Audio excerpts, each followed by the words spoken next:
Welcome. We're trying a different time today, so it's currently Friday morning, 11 o'clock here in Colorado. If this time works for you, definitely give me a little hashtag live.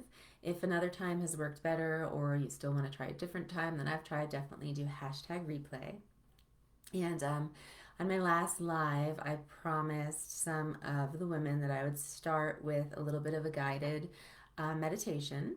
So while some of you guys are joining in, I'd love for you to gently close your eyes. You don't have to see me for this. And you can begin just by putting your right hand on your heart and your left hand on your lower belly. And just begin to slow your breathing. You could inhale to the count of 4, and exhale to the count of 4. Feel both of your feet planted on the ground. And with each inhalation, you could almost begin to feel like you're pushing your lower belly away from you with your hand, like you're pushing your hand away. So you're really getting that full deep breath. And begin to notice your heart beating. You could notice both with your hand and inside. And just bring your awareness to that beating heart.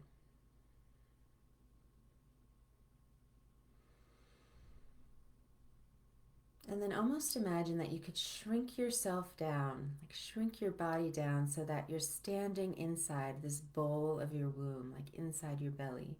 If you imagine a bowl, like with the front of the bowl being your belly button, the back of your bowl being the spine, and then each hip bone being the sides of the bowl, imagine that you're just standing in there.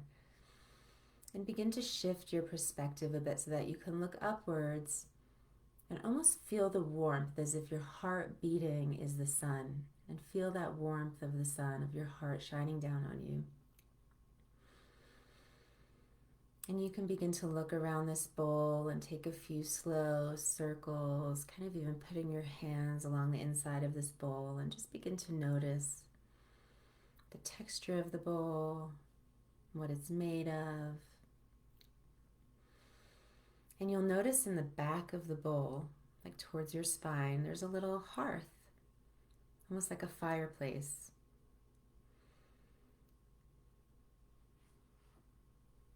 And as the sun, the heat of the sun shines down, some of that heat from that sun will actually spark the fireplace so that it begins to kind of just kick up a little fire.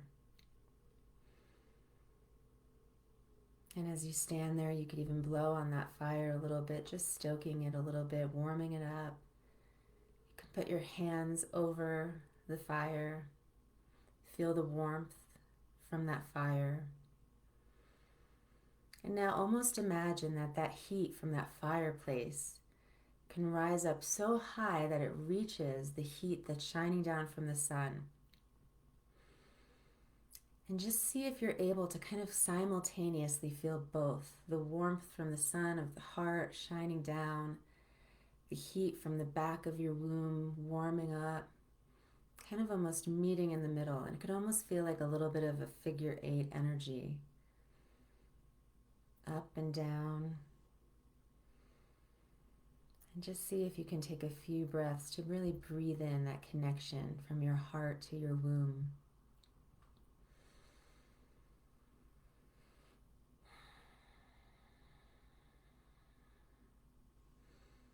And over the course of the day and the next few days, and hopefully every day from here on in, you can begin to really bring your awareness back to this space where you're feeling this connection. And if you don't feel it quite yet, or it's hard, that's okay. You can keep bringing yourself back to this meditation and see if you can feel this connection. So many of us walk around with our hearts disconnected from our wombs, and our heads disconnected from our hearts and our wombs. So just bringing awareness to this connection, or even this desire for there to be a connection, can bring us into alignment. And just take a few more breaths in gratitude to yourself for showing up today and to your body. And you can gently open your eyes. Welcome. Hi. Hi, guys. Hey. Oh, I've been thinking about you, KJ. I want to hear how everything went. So thank you for coming, and thank you for indulging me a little bit. That was by request, so hope you enjoyed it. It's a little bit hard to shift into my topic from that place of like, but I'd be curious to hear how that resonated for you, if you felt anything. As always, I hope you'll share with any women in your life who are also struggling with fertility. And I wanted to talk to you today about how we as a culture tend to look at a woman's body and how we end up often going to doctors to kind of tell us what's wrong and how to fix it. And I want to start, as I start most of my kind of shares and lives, is by saying that I don't ever want you to walk away from this feeling badly about your perspective, or feeling badly if you see yourself in this scenario. I feel like our reality is kind of based off of what's presented to us societally and in our family and in our culture. And so we've all been kind of raised in a society where we tend to see the body as something that needs fixing, right? And then so we go to an expert to tell us what's wrong with us and what to do to fix it. And I for sure was, raised this way too. Like, I had a headache, you take a Tylenol, that's what you do. You get multiple headaches, maybe you go to the doctor to find out if something is wrong. And the thing is, I'm not against doctors at all. I'm not against Western medicine. I actually really see the value in Western medicine. When I was 20 and I had an inflamed appendix, I went and got it removed.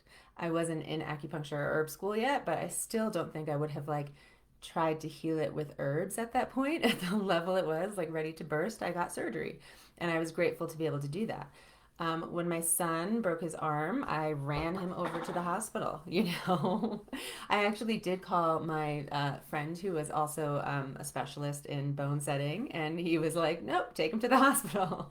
So I definitely don't want to be digging at Western medicine. I think it has its place. But the reality is that, especially for the woman's body, some things that are natural and beautiful and even rites of passages have been so medicalized that they've kind of lost their magic a little bit. And it's actually easier for me to talk about in terms of if you think about childbirth even, and that sometimes becomes a little more, hey, can you guys let me know that you can hear me okay? Is that okay? I'm just having some weird feedback over here, and I want to make sure. Can you give me a little wave if you can hear me? All right, well, I'm just going to assume that you can hear me. Hello. Great. So, if you think about childbirth, which I kind of see as an extension of fertility and then pregnancy, obviously. Childbirth has been so medicalized that up to 50% of women actually give birth via C-section. And, if you think about how childbirth used to be, it was held and performed by midwives who were very skilled, and they often took care of the woman throughout her pregnancy, would kind of have a sense of what was going on. And midwifery actually became illegal to be performed. It's kind of coming back because a lot of women kind of are recognizing that they don't want to be, they don't want their bodies to be medicalized. But it was illegal to practice as a midwife. Midwives would go to jail, they would lose their license, they would risk losing their family. Hey, Pamela. So, the kind of care of the woman as a whole was kind of taken from midwives and healers and herbalists and witches, and kind of medicalized by a very male-dominated profession.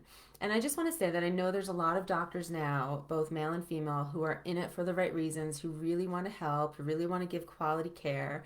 And often these good doctors are the ones who are like looking for the why, not just like, oh, you're getting regular headaches, let me give you a pill.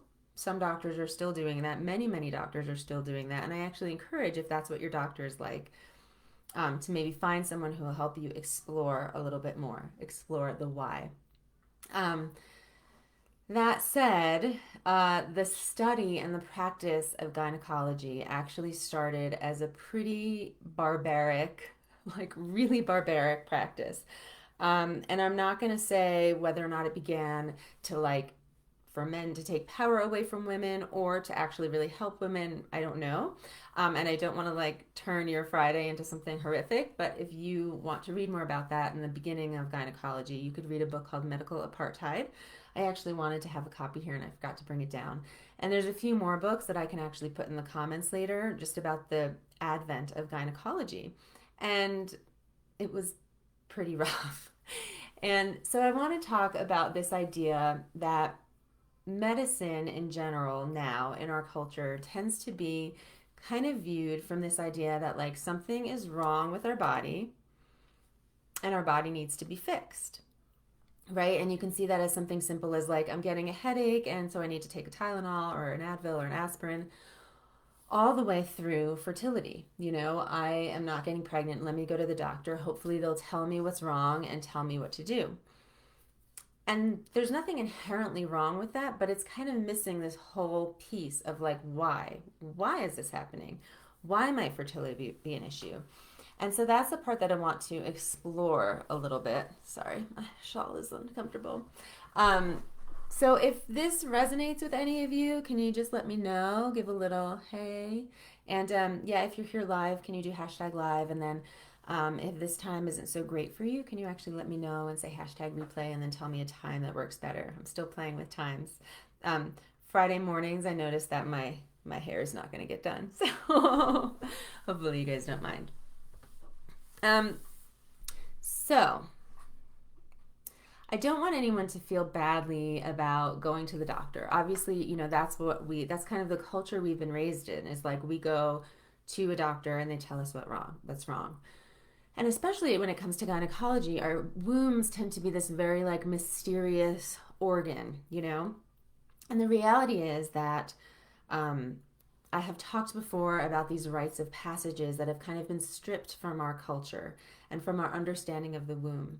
But if we had been raised in a time where women were still gathering and communing around red tents and around their cycles, you'd be with this group of wise women, hi Shauna, and elders and healers who, as soon as you got your first period, if you were having things like really bad cramps or emotional distress or clots or your period was irregular, these elders and wise women would be able to give you, you know, raspberry leaf if your period was irregular, or peppermint tea if you were feeling, you know, like just different herbs and different healing teas that you might not have even registered as like medicine, but they would have been a part of your kind of your monthly cycle, that ritual that I talk about that's often missing from this.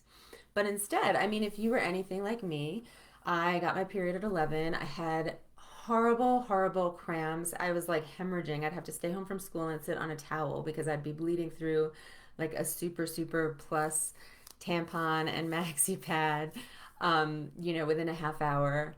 And then I wouldn't get my period for a few months. And then my mom would take me to the doctor and he would give me progesterone to bring my period on. There was no question of why, you know, like, well, why? Why is she not having her period for 4 months at a time? And then I would do progesterone every like year or so to bring a period on until finally they were just like, just go on the birth control pill, you know, be on the birth control pill. And then I was on the birth control pill for like 10 years until I started going to herbalism school and acupuncture school and started exploring the why. And the thing is that I don't want anyone to feel bad about not asking the question why, or then not having the resources or the tools to know how to find out the answers to the why. You know, often the why is where we go to our doctor and they tell us the why, but they're often telling us something like, you have endometriosis, you have PCOS, you have high FSH. but why? Why? I want to know the why. And I have a feeling that you want to know the why. You just might not know that the why is even possible, to know the why. So, unless you were like raised into born into a family of healers or people who are really focused on health, um, of doctors who are like really into like understanding the body, um, that just might not have been something that was accessible for you. Like I've spent my whole life, my whole adult life, exploring the why. So it feels like I want to share that because I recognize that not everybody has the time or the energy or the space or the desire really to like explore the why. They just want to know the why. And I do want to say, I wish I would have known the why. I know. I would love to know what your why is. Um, I have to say that I don't want anyone to think that I'm not into science or like medicine. I actually love medicine. I love science. I find it amazing. But I don't think that science has even begun to catch up with the body and like the miraculous magic of the body. And every year they're like science is discovering new things about the body, right? So like if 10 years ago you heard something that is now known as a fact about the body, you'd be like, that's not possible, right? Like quantum physics, like what? It would have been like voodoo or something. So I do believe that the body is capable of so much more than what science gives it credit for and what sometimes medicine gives it credit for. And sometimes the thing, like okay, endometriosis, but you might not know the why. So what I want to do is explore the why. And as far as like when we go to a doctor, I get that like that's we're looking for answers, but often what they tell us is just the thing we already knew. Like I have a few patients with fibromyalgia and they had like terrible pain, terrible pain. They go to the doctor tells them they have fibromyalgia. Well, fibromyalgia means like overall body pain. They already knew that, right? They just got this answer that didn't necessarily give them the why that they were looking for. So I often say that I don't want to just take the place of the doctor. Like where now you're coming to me and you're like, well, just tell me what to do. Like I want to tell you what to do, but I also want to help you understand your why. And so that's where it feels different because in understanding your why, it's kind of like a journey inward. Like what is there? Not only like, well, let's look at our life, like in the terms of like headaches. You know, a good doctor will ask you, like, well, what are you eating? Does anything trigger it? Do you have neck tension? What about your vision? They'll look at all of the answers. And that's the same with infertility. Yes, we might know you have a high FSH, but let's look at your life and let's look at your patterns to see if we could figure out the why.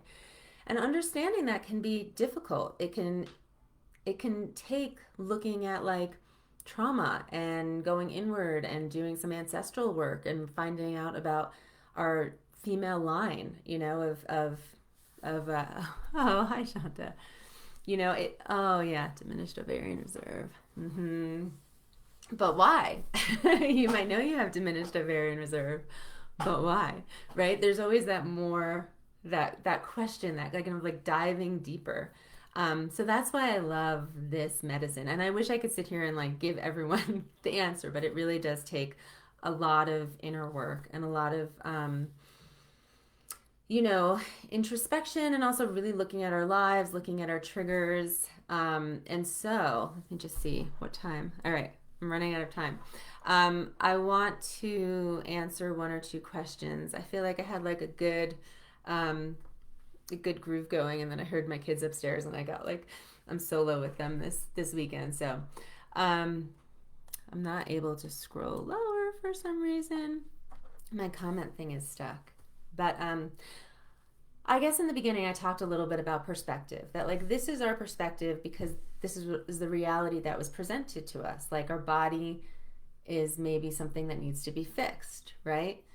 But I often tell my patients, and I want to tell you, that I'm just wondering if it's possible to shift our perspective a little bit to see if we can begin to ask the question of what if our body is perfect and has always been perfect and is magical, right? And these imbalances are actually our body's appropriate response to either a lifestyle or a culture or, a familial patterning to something that is not healthy for us. So we're responding in an appropriate way to something that we're not really accepting.